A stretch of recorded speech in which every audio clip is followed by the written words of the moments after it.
سالار کے پاس سب کچھ تھا، سکون کیوں نہیں تھا؟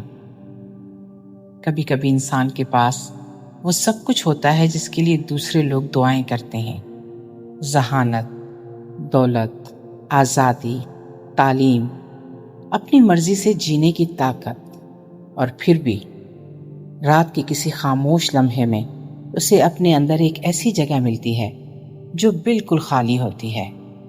ایسی خالی جگہ جسے کامیابی نہیں بھر سکتی، لوگ نہیں بھر سکتے، لذت نہیں بھر سکتی، اور شاید محبت بھی نہیں۔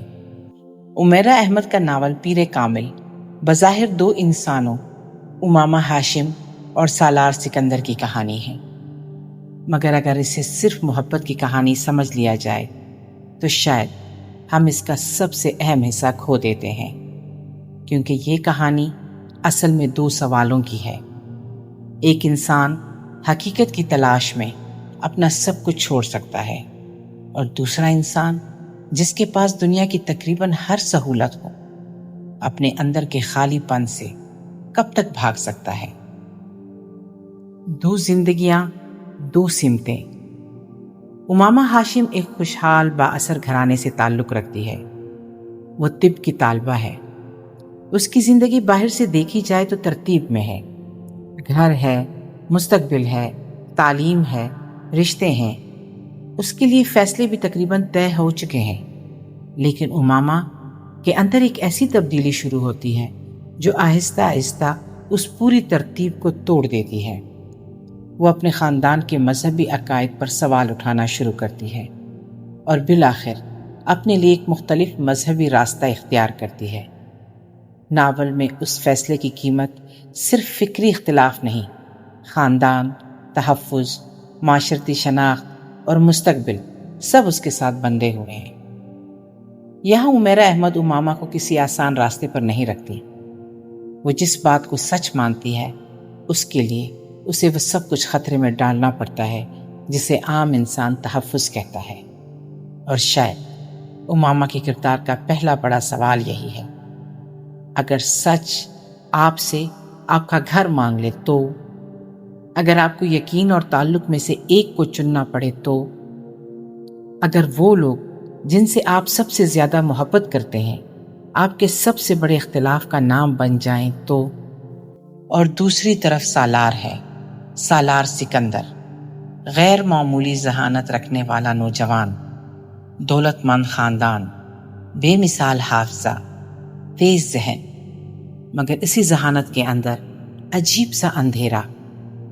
ناول اسے ایسے شخص کے طور پر پیش کرتا ہے جو زندگی کی انتہاؤں کو چھونا چاہتا ہے، خطرے سے کھیلتا ہے، اور معمول کی زندگی اسے ناکافی محسوس ہوتی ہے۔ یہاں سالار کا مسئلہ یہ نہیں کہ اسے جواب نہیں ملتے، اس کا مسئلہ یہ ہے کہ کوئی جواب اسے کافی نہیں لگتا۔ ذہانت اسے چیزوں کو سمجھنے کی طاقت دیتی ہے، مگر زندگی کو چاہنے کی وجہ نہیں دیتی۔ وہ لذت کی آخری حد تلاش کرتا ہے، پھر درد، پھر خالی پن، جیسے وہ اپنے آپ سے ثابت کرنا چاہتا ہو کہ اگر دنیا میں کوئی ایسی کیفیت ہے جو ابھی اس نے محسوس نہیں کی تو شاید اسی میں وہ جواب چھپا ہو جسے وہ ڈھونڈ رہا ہے۔ لیکن کچھ خلا تجربات سے نہیں بھرتے، وہ انسان کو اندر سے کھاتے رہتے ہیں۔ امامہ اور سالار کا ملنا۔ دلچسپ بات یہ ہے کہ یہ دونوں ایک دوسرے کے لیے بالکل مناسب لوگ نہیں لگتے۔ ایک کے لیے عقیدہ زندگی سے بڑھ کر ہے، دوسرے کے لیے زندگی خود ایک تجربہ ہے۔ ایک اپنے یقین کو بچانے کے لیے دنیا سے لڑ رہی ہے، دوسرا اپنی بوریت سے لڑنے کے لیے دنیا کو کھیل سمجھتا ہے، اور پھر حالات انہیں ایک دوسرے کے سامنے لا کھڑا کرتے ہیں۔ امامہ اپنے خاندان کے دباؤ اور طے شدہ شادی سے بچنے کے لیے سالار سے مدد مانگتی ہے۔ وہ جس شخص سے شادی کرنا چاہتی ہے حالات وہاں بھی اس کے حق میں نہیں جاتے۔ سالار اس صورتحال میں مددگار بھی بنتا ہے اور اپنی خود غرضی اور لاابالی پن کی وجہ سے اس کے ساتھ ناانصافی بھی کرتا ہے۔ بالآخر امامہ ایک ایسے نکاح کا سہارا لیتی ہے جو اسے خاندان کے دباؤ سے نکلنے کا راستہ دے سکے۔ یہاں کہانی میں ایک بہت اہم چیز ہوتی ہے۔ امامہ کے لیے یہ فیصلہ بقا ہے، سالار کے لیے ابتدا میں یہ تقریباً ایک مہم ہے، ایک ہی واقعہ، مگر دونوں کے لیے اس کا مطلب بالکل مختلف۔ یہی وجہ ہے کہ اس حصے کو صرف رومانوی بنا دینا ناول کے ساتھ ناانصافی ہوگی۔ سالار اس وقت محبت کے قابل انسان نہیں بنا، اور اماما اس وقت محبت ڈھونڈ بھی نہیں رہی، وہ راستہ ڈھونڈ رہی۔ پھر اماما غائب ہو جاتی ہے۔ کہانی کا ایک خوبصورت ہنر یہ ہے کہ ایک مقام پر اماما ہماری نظر سے تقریباً اوجھل ہو جاتی ہے، اور پھر ناول کا سارا بوجھ سالار کے کندھوں پر منتقل ہونے لگتا ہے۔ ایک معروف جائزے نے بھی اسی ساخت کو نمایاں کیا ہے کہ ابتدائی حصے میں دونوں زندگیوں کو متوازی دکھایا جاتا ہے، پھر ایک کردار طویل مدت کے لیے پس منظر میں چلا جاتا ہے، اور یہی وہ جگہ ہے جہاں پیر کامل صرف اماما کے فرار کی کہانی نہیں رہتا۔ اب سوال بنتا ہے، اس واقعے نے سالار کے اندر کیا چھوڑا؟ شروع میں شاید صرف ایک یاد، پھر بے چینی، پھر جرم کا احساس، پھر تلاش، اور آخر کار ایک ایسا خلا جسے وہ چاہ کر بھی نظر انداز نہیں کر پاتا۔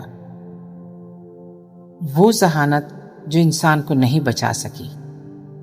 سالار بیرون ملک تعلیم حاصل کرتا ہے، اس کے پاس ذہانت ہے، قابلیت ہے، دنیا دیکھنے کا موقع ہے، مگر اماما سے جڑا ہوا ماضی اس کے اندر کسی نامکمل حساب کی طرح رہتا ہے۔ ناول اس کے کردار کو برسوں پر پھیلی تبدیلی سے گزارتا ہے، اور ایک قریب الموت تجربہ اس کے لیے شدید نفسیاتی جھٹکا بن جاتا ہے۔ یہاں مجھے پیر کامل کا سب سے طاقتور سوال دکھائی دیتا ہے، موت کے سامنے انسان کی ذہانت کتنی بڑی رہ جاتی ہے۔ جو شخص ہر چیز کو سمجھنے پر فخر کرتا تھا، وہ ایک لمحے میں یہ سمجھتا ہے کہ زندگی اس کی گرفت میں نہیں، وہ وقت جو اسے اپنا لگتا تھا اس کا نہیں، وہ سانس جسے وہ معمول سمجھتا تھا ضمانت نہیں۔ اور شاید پہلی مرتبہ سالار کو اپنی عقل سے بڑا کوئی سوال دکھائی دیتا ہے۔ یہاں سے اس کی تبدیلی شروع ہوتی ہے، لیکن اچھی تبدیلی ایک لمحے میں مکمل نہیں ہوتی۔ انسان اچانک اچھا نہیں بن جاتا، پرانا انسان مرتا بھی آہستہ آہستہ ہے۔ اس کے اندر سوال بدلتے ہیں، شرمندگی آتی ہے، تلاش آتی ہے، کچھ لوگوں کی صحبت آتی ہے، دعا آتی ہے، اور سب سے بڑھ کر یہ احساس آتا ہے کہ جو کچھ میں تھا شاید وہی میری سب سے بڑی محرومی تھی۔ کیا سالار اماما سے محبت کرتا تھا؟ یہاں بہت سے قارئین کہانی کو محبت کی طرف لے جاتے ہیں، مگر شاید زیادہ اہم سوال یہ ہے، سالار اماما سے کب محبت کے قابل ہوا؟ شروع میں شاید نہیں، کیونکہ محبت صرف کسی کو چاہ لینے کا نام نہیں۔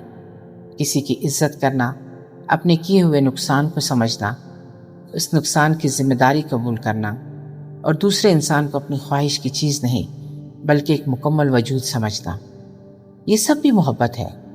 سالار کے اندر اماما کی یاد پہلے خواہش نہیں بنتی، وہ حساب بنتی ہے، پھر پچھتاوا، پھر تلاش، اور شاید اسی سفر میں کہیں وہ محبت کا نام اختیار کرتی ہے۔ اماما کی اصل طاقت۔ سالار ناول کا زیادہ ڈرامائی کردار ہے، اس لیے بہت سے لوگ اسے زیادہ یاد رکھتے ہیں، لیکن اماما کو صرف اس لڑکی کے طور پر یاد کرنا جو گھر سے نکل گئی اس کے کردار کو بہت چھوٹا کر دیتا ہے۔ اماما کی اصل طاقت اس کی مستقل مزاجی ہے۔ وہ ایک فیصلہ کرتی ہے، پھر اس فیصلے کی قیمت ادا کرتی ہے، اس کے بعد اسے نئی زندگی صفر سے بنانی پڑتی ہے۔ پناہ، شناخت، تعلیم، معاش، تنہائی، اور سب سے مشکل بات وہ یقین جس کے لیے سب کچھ چھوڑا، اب اسے اس یقین کے ساتھ جینا بھی ہے۔ ناول میں اسے ڈاکٹر سبت علی کے خاندان کے ہاں تحفظ ملتا ہے۔ وہ نئی شناخت کے ساتھ اپنی تعلیم اور زندگی آگے بڑھاتی ہے۔ یہاں اماما کا سفر ہمیں ایک بہت سادہ مگر مشکل بات بتاتا ہے، کسی چیز کے لیے قربانی دے دینا ایک لمحہ ہے، اس قربانی کے بعد کی پوری زندگی گزارنا اصل امتحان ہے، اور پھر وقت دونوں کو بدل دیتا ہے۔ تقریباً 1 دہائی پر پھیلی اس کہانی میں وقت صرف گزرتا نہیں، وقت کرداروں کو دوبارہ تراشتا ہے۔ سالار وہ نوجوان نہیں رہتا جو زندگی کو سنجیدگی سے نہیں لیتا تھا۔ اماما بھی وہ خوفزدہ لڑکی نہیں رہتی جو صرف ایک راستہ تلاش کر رہی تھی۔ دونوں نے الگ الگ دنیا دیکھی ہے، دونوں نے قیمت ادا کی ہے، اور جب تقدیر انہیں دوبارہ قریب لاتی ہے، اس ملاپ کی اہمیت اس لیے نہیں کہ 2 محبوب آخرکار مل گئے۔ اہم بات یہ ہے کہ وہ دونوں اب وہ لوگ نہیں رہے جو پہلی مرتبہ ملے تھے۔ یہی تبدیلی اس انجام کو وزن دیتی ہے۔ اگر سالار پہلے والا سالار رہتا تو یہ انجام صرف خواہش کی تکمیل ہوتا، اس کے بدل جانے کے بعد یہ انجام تکمیل سے زیادہ جواب محسوس ہوتا ہے۔ تو پیر کامل اصل میں کس کی کہانی ہے؟ کیا یہ اماما کی کہانی ہے؟ ہاں۔ کیا یہ سالار کی کہانی ہے؟ ہاں۔ کیا یہ محبت کی کہانی ہے؟ ضرور۔ لیکن میرے نزدیک یہ سب سے زیادہ سمت کی کہانی ہے۔ ایک انسان جس کے پاس سمت ہے مگر راستہ مشکل ہے، اور ایک انسان جس کے پاس ہر راستہ ہے مگر سمت نہیں۔ اماما بہت کچھ کھو کر بھی جانتی ہے کہ اسے کہاں جانا ہے۔ سالار بہت کچھ پا کر بھی نہیں جانتا کہ اسے جانا کہاں ہے، اور یہی دونوں کرداروں کے درمیان سب سے زیادہ خوبصورت تضاد ہے۔ مصنف کے ذہن کا دعویٰ ہم نہیں کر سکتے، لیکن ناول کے متن اور اس پر ہونے والی ادبی تحقیق سے ایک واضح تعبیر سامنے آتی ہے۔ پیر کامل مادی کامیابی اور داخلی سکون کے فرق، مذہبی رہنمائی، خود شناسی، توبہ اور انسان کے بدلنے کی صلاحیت کو مرکزی حیثیت دیتا ہے۔ اور شاید اس کا سب سے بڑا پیغام یہ نہیں کہ اچھے لوگ کامیاب ہوتے ہیں، بلکہ یہ ہے انسان اپنے ماضی کا قیدی ہونا ضروری نہیں۔ سالار کا ماضی خوبصورت نہیں، مگر ناول اسے ہمیشہ کے لیے اسی ماضی میں بند نہیں کرتا۔ یہ اسے ذمہ داری دیتا ہے، شرمندگی دیتا ہے، تبدیلی دیتا ہے، اور پھر امید دیتا ہے۔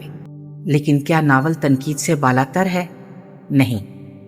کچھ قارئین کے نزدیک اماما کی مذہبی پس منظر اور اس کے خاندان کی تصویر کشی ضرورت سے زیادہ یک رخی ہے۔ بعض تنقید نگاروں نے ناول کو بعض مقامات پر تبلیغی یا مذہبی طور پر غیر حساس بھی قرار دیا ہے۔ اس اعتراض کو نظر انداز کرنا آسان ہے، مگر ادب کو پسند کرنے کا مطلب یہ نہیں کہ ہم اس پر سوال کرنا چھوڑ دیں۔ ممکن ہے ایک قاری اسی ناول میں گہری روحانی قوت دیکھے، دوسرا اسی حصے کو کم پیچیدہ یا کم منصفانہ سمجھے، اور شاید بڑی کتابوں کی ایک پہچان یہ بھی ہے، وہ صرف پسند نہیں کی جاتی، ان پر بحث بھی ہوتی ہے۔ پھر یہ کتاب اتنی یاد کیوں رہتی ہے؟ کیونکہ سالار کے اندر کا خلا صرف سالار کا نہیں۔ بہت سے لوگ اپنی زندگی میں اس جگہ پہنچتے ہیں جہاں باہر سب کچھ مناسب نظر آتا ہے اور اندر کوئی چیز جواب مانگ رہی ہوتی ہے۔ کسی کے پاس اچھی نوکری ہے، کسی کے پاس پیسہ، کسی کے پاس گھر، کسی کے پاس رشتہ، کسی کے پاس شہرت، اور پھر ایک رات انسان خود سے پوچھتا ہے، بس یہی تھا؟ اگر سب کچھ مل گیا تو پھر یہ بے سکونی کیوں؟ پیر کامل اسی بے سکونی کو ایک روحانی زبان دیتا ہے۔